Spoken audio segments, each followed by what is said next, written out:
Through the GEP Supply Chain Volatility Index, a leading economic indicator where we track worldwide demand and suppliers' capacity to meet that demand through a monthly survey of over 27,000 businesses. One of the key findings from our January data is that the attacks in the Red Sea drove transportation costs to 15-month high as commercial ships took a lengthier route around the Cape of Good Hope.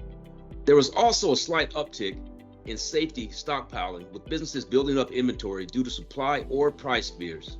But those were still well below the 2021 to 2022 during the post-pandemic supply crunch. Beyond transportation price hikes, there's been no material impact to the world supply chains due to the Red Sea disruptions, at least so far. In fact, in January, excess global supply chain capacity shrunk to its lowest level in nearly 9 months, showing first signs of recovery in global manufacturing in a year. Our index suggests that underlying trading conditions may be starting to improve as recession and inflation fears fade and businesses prepare for a stronger 2024. Please go to gep.com/volatility to download our full report. I'm Daryl Watkins with GEP Consulting.